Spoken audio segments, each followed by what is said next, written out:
Next time, from here, from police headquarters to this blockade, nobody can go anywhere. And we from here enter Aso Rock Villa. Everybody here go correct. It has everything to do with Nnamdi Kanu. The situation of Nnamdi Kanu in Nigeria, the humiliation of Nnamdi Kanu in Nigeria, and everybody is affected. We have to do this because of the future of our children. Is that everybody has become complacent about Nnamdi Kanu's freedom. They have allowed the so-called Southeastern leaders who are deceiving them to say, oh, we are negotiating, we will get this thing resolved, to allow them to calm down the restless people who should get him out. You are not getting, this is what I should tell you, you are not going to get Nnamdi Kanu out of detention by negotiation. It's not possible. Nigeria is holding Nnamdi Kanu to ransom for his unity. The payment they are demanding for is absolute unity and loyalty, regardless of what they are doing to Igbos, yes, or they are doing to other Nigerians. Come personally. So this one I rehearsal we they do now. Yes, when I don't say she will not talking. Next time, from here, from police headquarters to this blockade, nobody can go anywhere. And we from here enter Aso Rock Villa. Everybody here go correct. Yes, I've listened to the court appearance of Nnamdi Kanu today, and listened to the representations made by his lawyers, and which to say that I want to be part of any peaceful demonstration in Abuja or anywhere in Nigeria for the release of Nnamdi Kanu. I personally reached out to Barrister Lawyer Ejimako long ago, telling him that I would want to be one of the witnesses, defense witnesses to Nnamdi Kanu. Recently, just about last week, I reminded him of my desire to be one of the defense witnesses to Nnamdi Kanu. You can ask Lawyer Ejimako. I told him. So, for this new development, I want to be part of it. I'm ready to go to Abuja or any part of Nigeria where such demonstrations will take place. I will be part of it, provided it is anchored on non-violence, peaceful protests. I will be there, and I mean it. I will personally be there. This is not all about Nnamdi Kanu. This is about Nnamdi Kanu. If anybody thinks that Nnamdi Kanu is being humiliated today, no. It's Nnamdi Kanu that are being humiliated. It's not about Nnamdi Kanu. There's nothing like terrorism, this and that. Nothing like that. When my men were being killed in the streets of Southeast, were they terrorists? What did they do? When Nnamdi Kanu, when Ojukwu was declared to be arrested by DSS, simply because he said he supported Wazirike. He was given a one-way ticket, economy class, to Abuja. What did he do? It was just to humiliate Nnamdi Kanu by commanding our leader, Ojukwu, to proceed to Abuja on a one-way ticket, economy class. So all these things, I know them very well. It has got nothing to do with Nnamdi Kanu. It has to do with Nnamdi Kanu. To tell us that we don't matter in Nigeria and that we could be treated anyhow.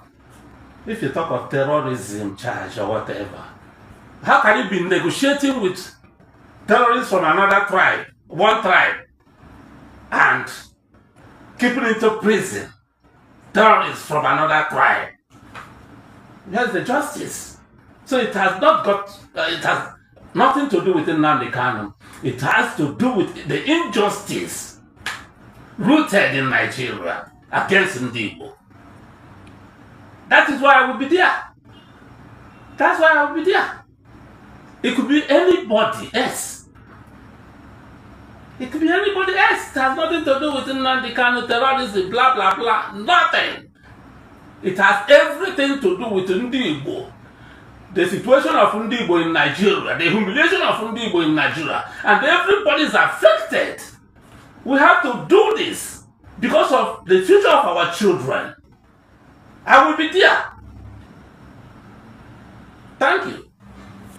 It's not matter for them. What they come to do in the courtroom is scripted drama, so that they'll give an impression that they know that Nnamdi Kanu's trial cannot go anywhere, and they know that if it is concluded, it's a problem. If it is not concluded, it is a problem. So they make it an open-ended trial, so that they will look as if something is happening. But they're not interested in his trial. They are interested in holding him perpetually until people realize that that's what they are doing. And I realized that a long time ago. In fact, when I met Nnamdi Kanu, I used to say, I met him in New York when I was on my way to Nigeria in 2019. At the time I got arrested for revolution. And he was telling me, I've told this story several times, he said, Sowore, you are mad. How are you going to Nigeria at this time? They just tried to kill me in my father's house. And they killed 20-something people. Because Nnamdi Kanu is my friend, and I've been in this court several times on his behalf. In fact, when I would come to this court in the past, he attacked me physically. I was attacked physically thrice. The reason I don't come to court anymore is that the Federal High Court judge actually gave an order that I cannot attend this trial, this current trial. Yes, he mentioned my name specifically, so I don't want to waste my time coming to court. I think the problem is that everybody has become complacent about Nnamdi Kanu's freedom. They have allowed the so-called Southeastern leaders who are deceiving them to say, oh, we are negotiating, we will get this thing results, to allow them to calm down the restless people who should get him out. You are not getting, this is what I should tell you, you are not going to get Nnamdi Kanu out of detention by negotiation. It's not possible. Nigeria is holding Nnamdi Kanu to ransom for his unity. The payment they are demanding for is absolute unity and loyalty, regardless of what they are doing to Igbos, yes, or they are doing to other Nigerians. Unless that ransom is paid, and that ransom is Nnamdi, or Nnamdi is rescued from the kidnappers. Look, all these razzmatazz we are seeing in Nigeria in the court, Nnamdi Kanu's trial has nothing to do with judges.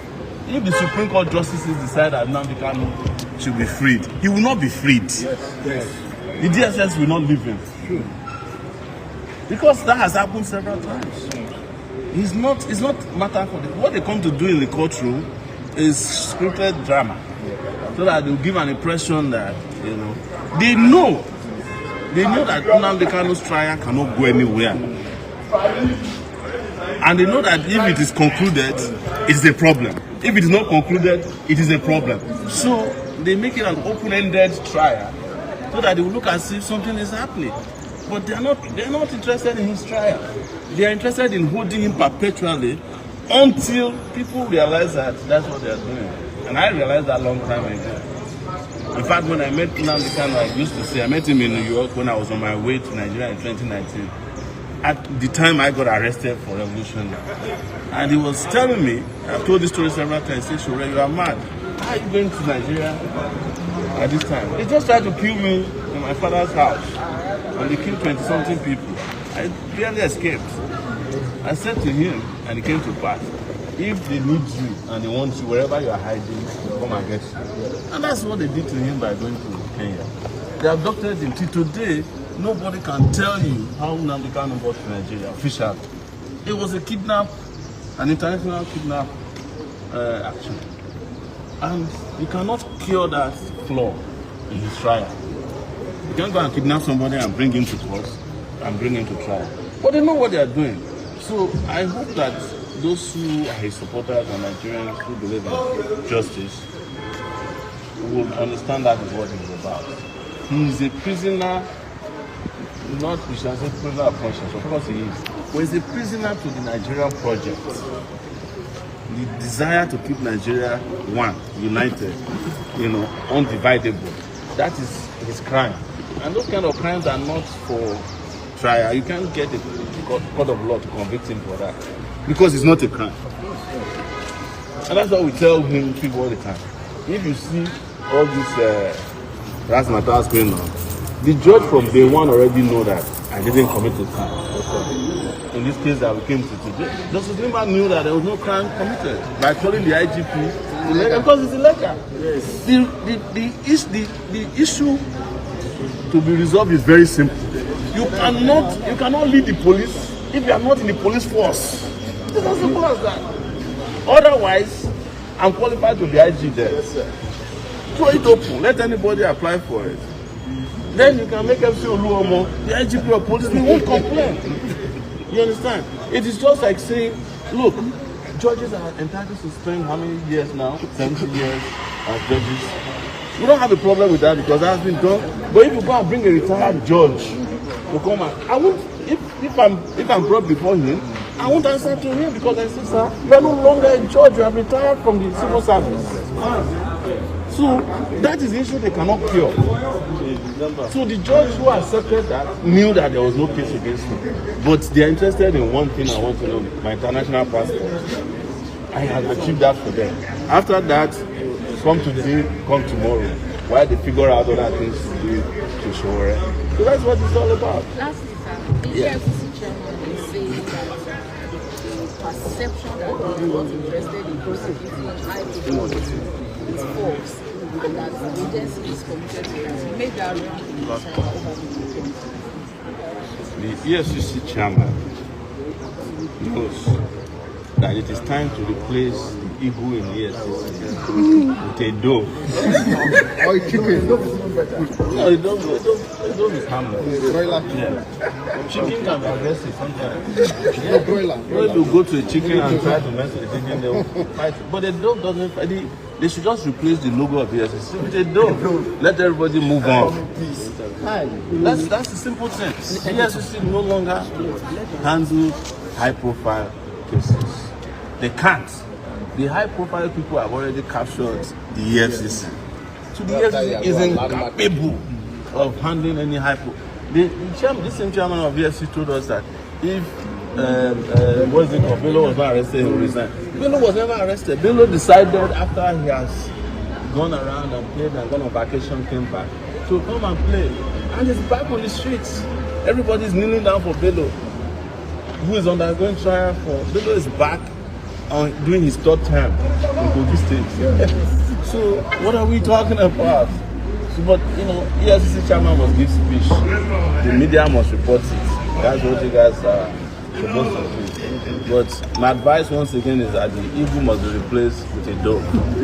And we all move on. Okay, sir. Yeah. Quickly, we have so many unresolved cases in Nigeria as we speak today. Yeah. You have raised a lot of issues as to the problems. Yeah. But what do you think is the way out of this problem? Because we have several issues. We have Sabu Dasuki, for example, that lasted over 10 years in court. And so many other high-profile Everybody who was supposed to be a witness in Sabu Dasuki's case probably has retired. The prosecutor, he was here last week. You understand? You know, I was in detention with him. And he told me something and I will never forget. He said, no, there's no trial that will happen because if a trial will happen, the people who stole the money will be exposed. You can't try Dasuki without trying Jonathan now. You know, Jonathan should be the first witness. In fact, they should be handcuffed together if they believe money. Because you are the president at that time. Dasuki was his messenger. You go and carry messenger, you don't carry the main man. You know you are not serious. But it's not Dasuki's case that is the problem. The cases of former governors that were filed in 2007, 2007, they have not resolved them. That's like how many years ago?